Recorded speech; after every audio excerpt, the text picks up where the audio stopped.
Estamos celebrando hoje o terceiro domingo do tempo pascal. Tempo de alegria, tempo especial de nossa fé, um tempo mais longo do que o tempo anterior que nós vivenciamos há poucos dias atrás. O tempo da quaresma, 40 dias. O tempo pascal, 50 dias. Para dizer que o tempo da penitência, o tempo da renúncia, o tempo da quaresma, o tempo da nossa vida terrena é menor do que o tempo da alegria, do que o tempo da ressurreição, do que o tempo do céu. Vejo na didática da igreja que nos ensina sempre. A alegria da ressurreição é infinitamente maior do que a nossa vida terrena, muitas vezes marcado por provações, por penitências que nós vivenciamos liturgicamente no tempo da quaresma. Este evangelho que nós ouvimos nesta famosa e conhecida passagem de Emaús, nós observamos que o evangelho começa dizendo que no primeiro dia da semana, o primeiro dia da semana chama-se domingo.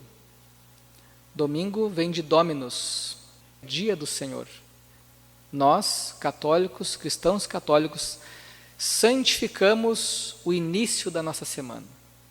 Para os judeus, eles santificavam o sétimo dia, o último dia da semana, o sábado, o dia do descanso, conforme Gênesis, conforme a criação, no sétimo dia, Deus descansou. Para nós, cristãos, o dia que nós santificamos é o primeiro, porque esse dia é o dia da ressurreição. É o dia em que o Senhor nos faz nascer de novo, nos dá uma esperança nova. Por isso que temos aqui o tema da alegria. Cada domingo a gente celebra o dia da ressurreição. É um dia sagrado.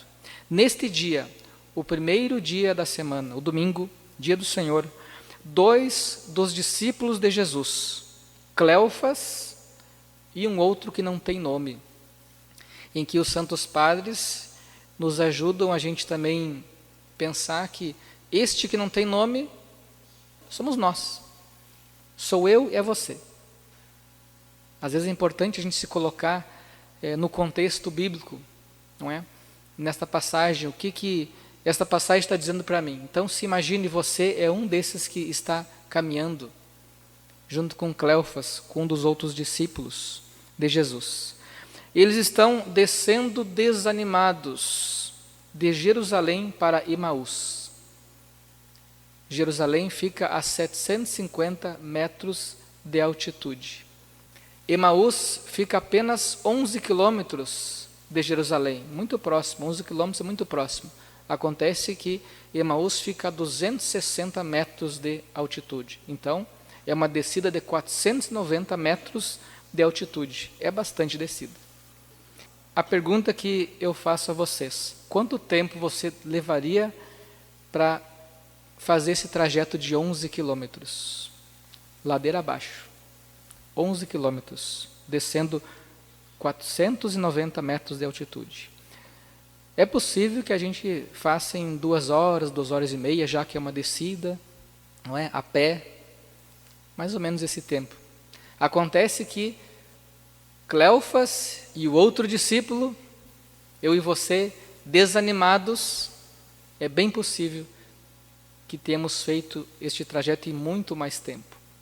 Porque quando a gente não tem ânimo, quando nós estamos desanimados, tudo é mais difícil. A gente não tem vontade de fazer as coisas, não é? Quem sabe eles demoraram umas 5 horas nesse trajeto, porque o Evangelho nos fala que eles saíram durante o dia e chegaram quando estava quase anoitecendo. Então é bem possível que ficaram a tarde inteira nesta caminhada. Quem sabe saíram ainda de manhã, não sabemos. Mas desanimados, com certeza, não fizeram em menos do que, eu calculo, umas 5 horas. Os 2 discípulos estão desanimados, porque Jesus tinha passado pela morte na cruz. 3 dias antes do domingo, ele passou pela cruz, na sexta-feira. De sexta-feira a domingo são 3 dias, não são 2 dias. Porque para o judeu, o dia começa às 18 horas. Jesus morreu às 15 horas, então é o primeiro dia. Das 18 horas de sexta-feira em diante é o segundo dia. De sábado, 18 horas em diante já é o terceiro dia, então por isso que domingo é o terceiro dia. De sexta, 3 horas, até domingo, são 3 dias. No terceiro dia, no dia da Páscoa, no dia da ressurreição, Jesus então vai aparecer esses 2 discípulos desanimados, descendo de Jerusalém a Emaús. Observem que o desânimo torna aqueles 2 cegos. Jesus começa a caminhar com eles, e eles não se dão conta de que Jesus está ali caminhando com eles. Por quê? Porque o desânimo nos torna cegos. O desânimo nos paralisa, nos faz ir mais devagar, nos faz parar. Então Jesus, ele começa a animar aqueles 2, lembrando que o Cristo deveria sofrer para entrar na sua glória, mas eles ainda estão cegos. Aos poucos, Jesus vai os animando, não é? Como sois lento para crer, ele vai dizer, ele vai explicando e vai animando, e vai aos poucos ardendo o coração daqueles 2. E eles vão seguindo a Emaús.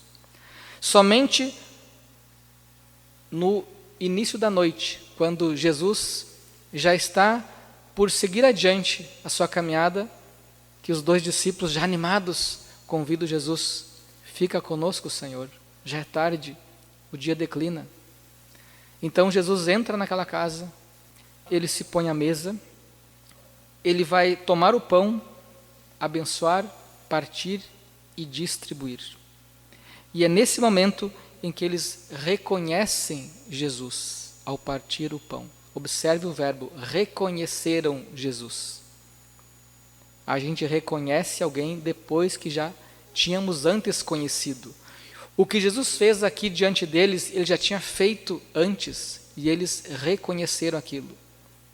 Quando Jesus, ele multiplicou os pães, como ele fez mesmo? Ele pegou aqueles 5 pãezinhos, tomou eles, abençoou, partiu e distribuiu.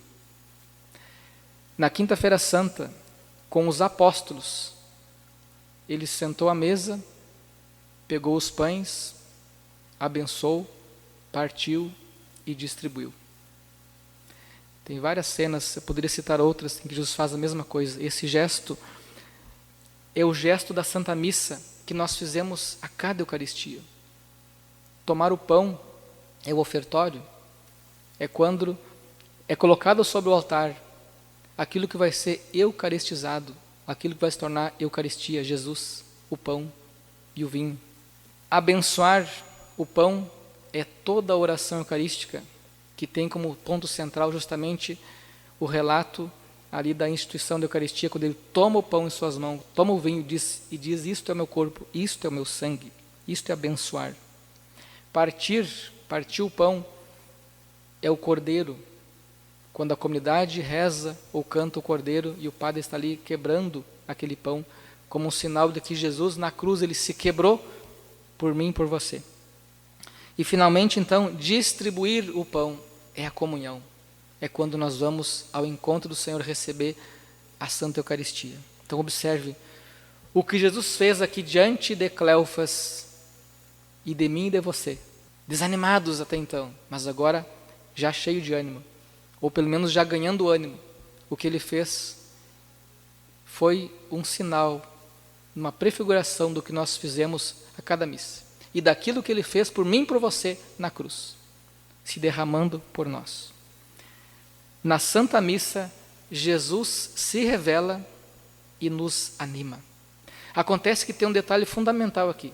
Assim como Jesus, ele se apresenta com uma outra aparência nas suas várias aparições ressuscitado, porque os discípulos não reconheceram, não simplesmente porque estavam desanimados, que eu já falei até agora, mas também porque Jesus, ele se apresenta numa forma diferente. Ele se esconde, como na Eucaristia. A gente olha, é um pedaço de pão. A gente recebe a comunhão, tem gosto de farinha. Se você receber o sangue de Jesus, tem gosto de vinho. Então vejo, Eucaristia é preciso ter fé. Jesus se esconde ali para que a gente o procure. Esta é a tática de Jesus, não é? E é na Eucaristia que ele se revela a nós e que ele nos anima. Somente na Santa Missa nós temos a oportunidade de receber Jesus na Eucaristia. A não ser que a gente esteja doente e não possa vir na igreja, então ministro, diácono, padre leva a Eucaristia na nossa casa. Mas voltando, cheios de ânimo, Cleofas e o outro discípulo sobem os mesmos 11 quilômetros, eles sobem de Jerusalém, ou melhor, de Emaús a Jerusalém, 490 metros de altitude, 11 quilômetros de distância, mas agora estão animados, agora eles estão cheios de ânimo, agora então eles vão mais longe, vão mais rápido. Então observem, quando nós temos ânimo, nós vamos mais longe, nós vamos mais rápido. Ter ânimo é ter paixão. Por quem você está apaixonado? A paixão, ela nos dá ânimo para continuar vindo à Santa Missa. A receber Jesus é preciso termos ânimo. É preciso estar apaixonado pela igreja. Mas cuidado com aquilo que você está apaixonado, pois o coração, ele pode nos trair. São José Maria Escrivá, ele tem uma frase assim: o coração é um traidor, guarda-o a 7 chaves. O nosso coração pode nos trair. Diz que certa vez um homem, um europeu, ele foi viajar até a China, e chegando lá ele se apaixonou à primeira vista por uma chinesa. Então, como se comunicar? Naquele tempo não tinha meios de comunicação como hoje. Então o que ele conseguiu foi pegar o endereço dela e também dar o endereço dele a ela. E eles começaram então a se comunicar, mas qual é o problema? Ele não sabia nada da língua. Então ele volta para o seu país e ele começa então a estudar o chinês. E com muito sacrifício, com muito esforço, ele consegue as primeiras palavras, eu te amo, coisa assim, e envia para sua amada. E depois de algumas semanas recebe de volta uma cartinha com perfume, com coraçãozinho. E assim eles foram progredindo naquele amor à distância. E ele cada vez mais se dedicando mais a conhecer a língua chinesa, para poder escrever a sua amada. E ele ia se tornando um grande conhecedor já do chinês, mandando as suas cartas. Só que acontece que ele gostou tanto do chinês que se tornou, em pouco tempo, um especialista naquela língua. E começou a viajar, até mesmo por outros países. E aí, aos poucos, ele foi se tornando um doutor naquela área de conhecimento. E como ele viajava muito, ele já não tinha mais um endereço fixo e já não recebia mais as cartas da chinesa. Até que finalmente ele esqueceu-a. Então vejam, nós podemos esquecer a nossa chinesa, o nosso amor. O coração pode nos trair. Cuidado. Quem é a sua paixão? Quem é a sua chinesa? Antes de você responder ou pensar sobre isso, pense que existe alguém que é apaixonado por ti. Existe alguém que deu a vida por você. Na cruz, Jesus morreu de amor por você. Ele te ama imensamente. E não importa se você o ama de volta, ou se você o ama muito, ele ama você e basta. Diz que uma vez, 2 amigos, eles se encontraram, e depois de muito tempo, eles se reencontraram, eles participavam na época, quando eram jovenzinhos da igreja, tiveram uma bonita experiência, mas depois de muito tempo se reencontraram. E aí então, um deles disse assim: olha, já faz muito tempo, décadas, que eu não vou mais na missa. Não sinto mais necessidade de ir à missa.